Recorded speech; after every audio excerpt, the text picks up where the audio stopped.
मां से बढ़कर के कोई भी सबसे पहली जगत में पूजनीय और श्रेष्ठ गुरु मां है। इसलिए उन दुर्बुद्धि, उन दुराचारी, उन नरकगामी पुरुषों की क्या बात करें जो अपने मां के ऊपर हाथ उठा देते हैं, जो अपने मां को कटुवचन कहते हैं। मां जैसा 9 महीने गर्भ में रखा, इसके बाद हमारा कितने वर्षों तक मलमूत्र फेंकती रही, अपने रक्त को दूध बनाकर हमें पिलाकर पोषण करती रही, उस मां का अब जब सेवा करने का अवसर आता है, अनाथ आश्रम भेजा। माना तो 10 लाख रुपया, 100 लाख रुपया जमा कर देगा अनाथ आश्रम में, उनकी खूब सेवा होगी, लेकिन प्यार, अपना पुत्र अगर 2 रोटी लेकर के आए मुस्कुरा करके, मां कैसी हो, इससे बढ़कर के रुपया पैसा और सुविधा नहीं होती। प्यार, प्यार कौन देगा? तुम बच्चे थे, तुम्हें अनाथ आश्रम में भेज जाती, जाकर के पैसा जमा कर देती, तेरा हालत क्या होता। आज जब मां की सेवा का अवसर आया, ये जवान जवान लोग VIP बनते हैं।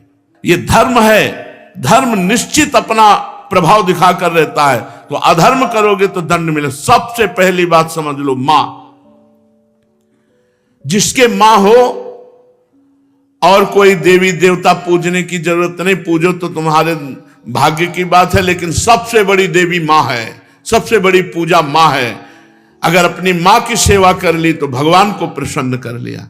मान जाओ हमारी बात, जहां तक हमारी आवाज पहुंचती हो, अगर तुम्हारी मां हो तो चूकना मत। मां का आशीर्वाद ले लो, विश्व ब्रह्मांड में कभी परास्त नहीं होगे। मां महामहिम गुरु है।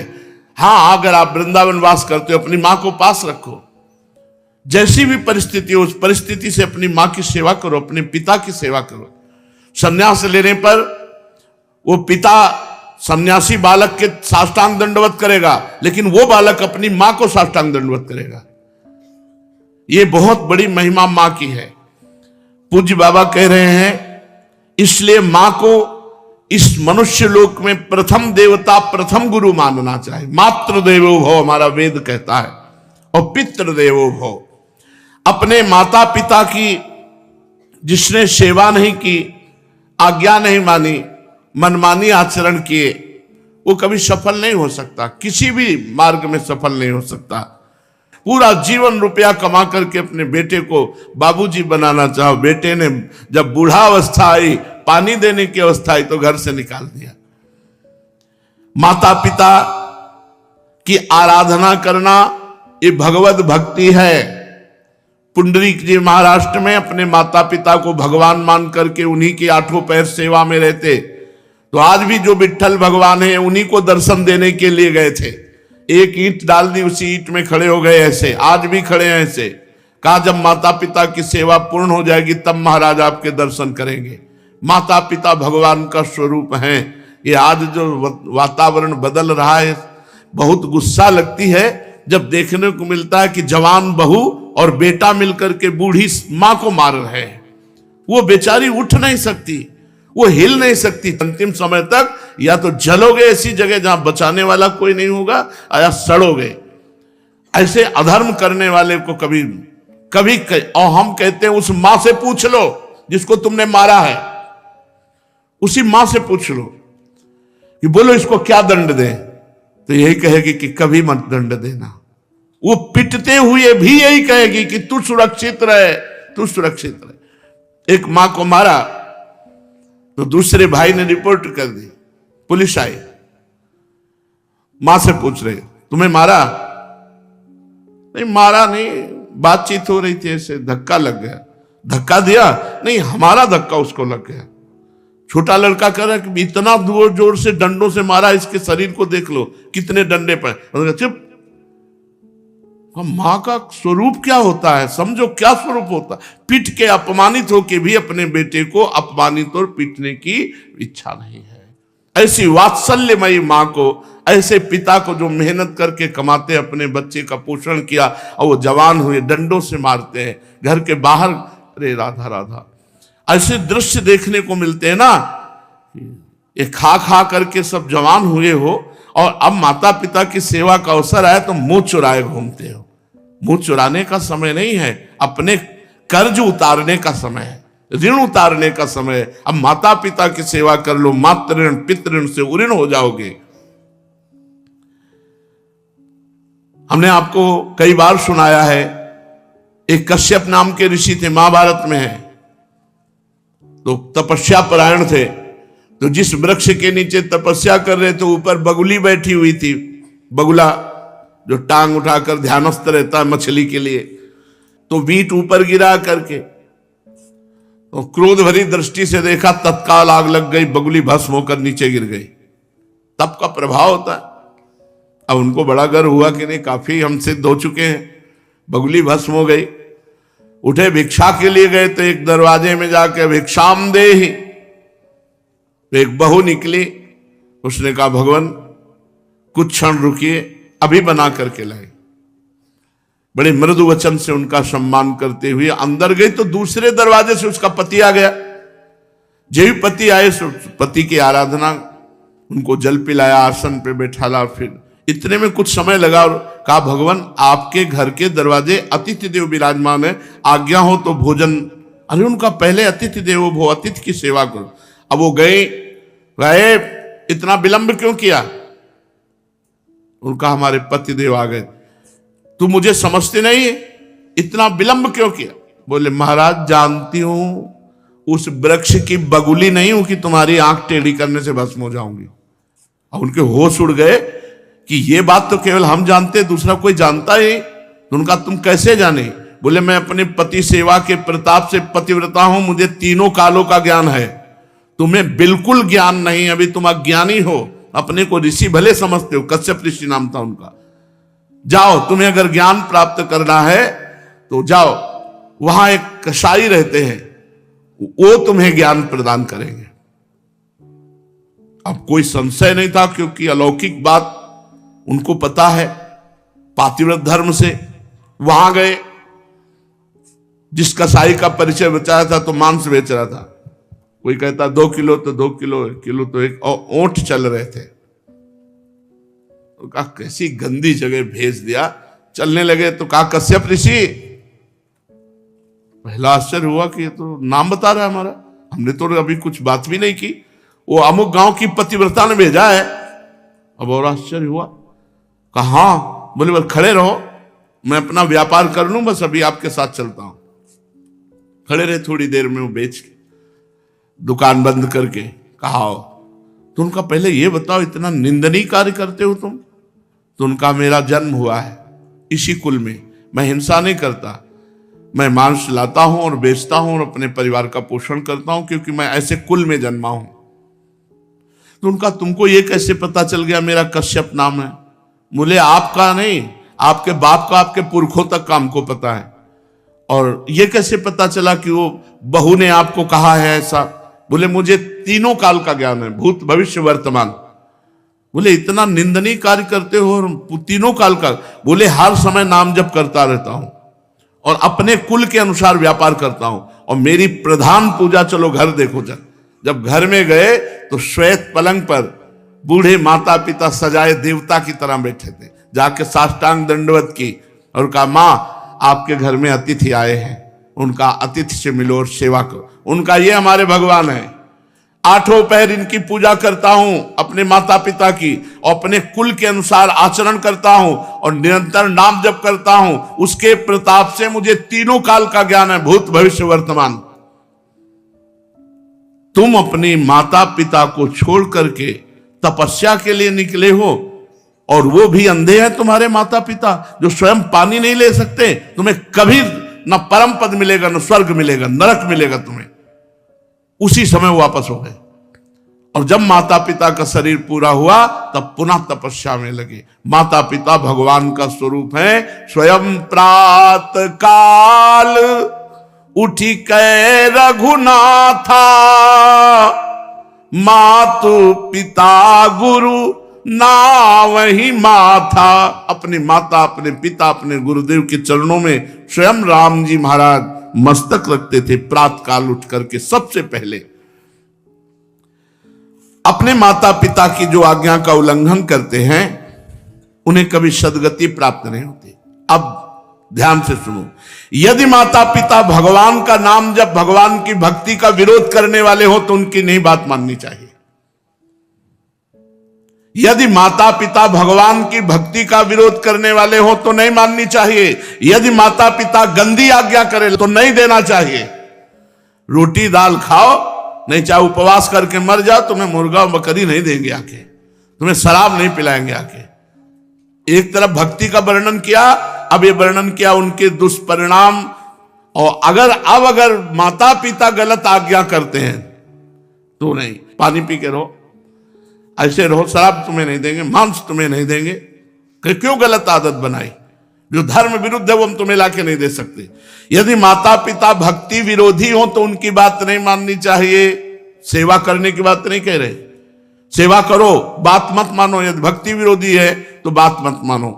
यदि वो भक्ति विरोधी आदेश करते हैं, मांस भक्षण, मदिरा पान या कोई गलत आचरण का, बिल्कुल आदेश मत मानो, बिल्कुल अमंगल नहीं होगा। तजो पिता प्रहलाद विभीषण बंधु भरत महतारी, गुरुबल तजो कंत ब्रज बनितन भेमुद मंगलकारी, जाके प्रिय न राम अभय देही, तजिए ताहि कोटि बैरीशम यद्यपि परम सनेही। दूसरे का धन चोरी से, बेईमानी से, घूस से, छल कपट से कभी नहीं लेना चाहिए। नहीं, वो तुम्हारे परिवार की बुद्धि भ्रष्ट करके नष्ट कर देगा। इस बात को बैठा लो, वो एक ही बार वाला सब पूरा नष्ट कर देगा। तुम्हारे घर के बच्चों की बुद्धि भ्रष्ट, पत्नी की बुद्धि भ्रष्ट और तुम्हारी बुद्धि भ्रष्ट। रोगे बाद में बैठ के। कितने ऐसे उदाहरण हैं। एक बहुत बड़े ऑफिसर पद में थे, फार्म हाउस और क्या क्या, अकेला लड़का, नक्शा था, कई गाड़ियां, सब। अब लड़का धीरे धीरे डिप्रेशन में पहुंचा, अपने हाथ से अपना गला उड़ा दिया। अब बैठे पूरी जिंदगी भर रो, क्योंकि अब बुढ़ापा हो गया है, तो अब ये तो हो नहीं सकती कि संतान उत्पन्न हो जाए। अब केवल सोचो कि तुमने क्या क्या किया। अब जीवन भर वही फार्म हाउस और महल और गाड़ियां देख देख के रो कि इनका अधिकारी कोई नहीं है।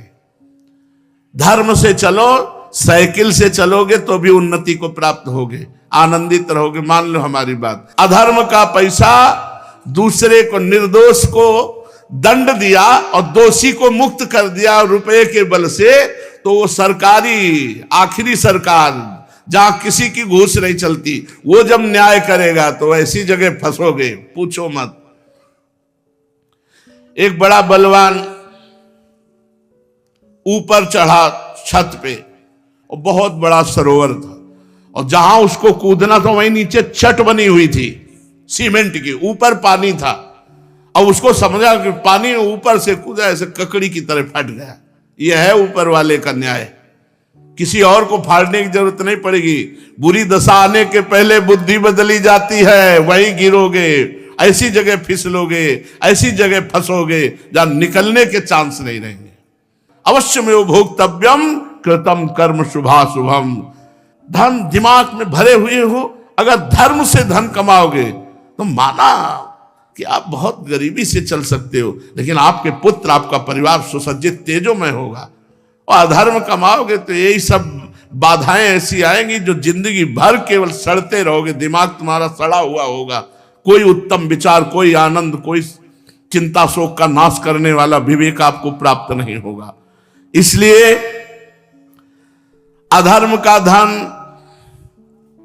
निर्दोष को दंड, दोषी को छोड़ देना। इसीलिए बहुत बच के अपने जीवन को चलाओ। केवल धन ही और जीना ही काफी नहीं है, मरना भी है आगे, और मर के फिर जाना है दरबार में सरकार की, और उसका हिसाब होना है। यही केवल हिसाब नहीं होता है, यहां तो नॉर्मल हिसाब है। एक एक सेकंड का हिसाब सेकंड के कम हिस्से में हो जाएगा। चित्रगुप्त तुम्हारे मन में बैठे हैं। ये चित्रगुप्त वो है जो तुम्हारे मन रूपी सीसी कैमरे में पूरे अनेक जन्मों की सीन सहित सब बातें भरी है। उसी को तो नाम जप मंत्र जप से डिलीट कर आ जाता है। जब नाम जप मंत्र जप करते हैं तो सामने छा जाता है। इसलिए भाई, अधर्म के धन से बचो। क्योंकि ये बुद्धि भ्रष्ट कर देता, परिवार को नष्ट कर देता। ये बात अपने दिमाग में बैठा लो, अधर्म से दूसरों का धन लेने वालों, छल कपट करने वालों, ये बात को समझ लो। चाहे जिस पद प्रतिष्ठा पे हो, वो धन तुम्हारे लिए नाश का कारण बनेगा। मान लो, ये बात मान लो, प्रार्थना मान लो, नहीं आगे परिणाम देख लेना। कोई नहीं देख रहा, लेकिन तुम तो देख रहे हो, तुम देख रहे हो। कोई गवाही नहीं, लेकिन तुम गवाही हो। यहां जैसे वो जो जिससे गुप्त बात पूछनी होती, उसको वो दबावा दे करके वो मशीन में डाला जाता है कि वो वही बोलेगा जो सत्य है। नहीं, वो हमें ये नारकोटिक, हाँ जो भी ऐसे, वहां नारकोटिक की जरूरत नहीं, वहां बोलोगे ही सत्य, और तुम्हें बोलने का अवसर ही नहीं मिलेगा। केवल यस यस, एक सेकंड के हिसाब में अनंत जन्मों का हिसाब करने की सामर्थ्य रहती। तुम्हारे सामने सील चल रही, तुम स्वीकृति देते चले जा रहे हो। बस ये चल सुअर बन, गधा बन, अब गए सुअरी की कोख में, अब भोगो।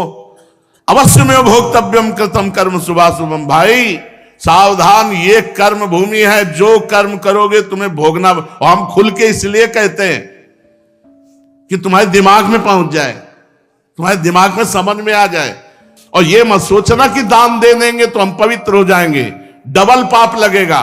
अगर भजन करने वालों को अधर्म का धन दान किया तो उनकी बुद्धि भ्रष्ट हुई, उनका भजन मारा गया और नरक जाओगे। अधर्म से कभी भी धर्म की पूर्ति हो ही नहीं सकती। फिर बिल्कुल पक्की बात समझ लेना। ये मत सोचना कि बेईमानी करके हराम के जितने मनावे कमाओ, उसके बाद थोड़े बाबा जी को दे दिए तो हम चक्का आनंद लेंगे। बाबा जी को अगर आप दोगे तो उनकी भी बुद्धि भजन से विपरीत जाएगी, उसका भी पाप तुमको लगेगा। इसलिए वो राधा बाबा कहते थे कि ईमानदारी का पैसा यहां देना हमें।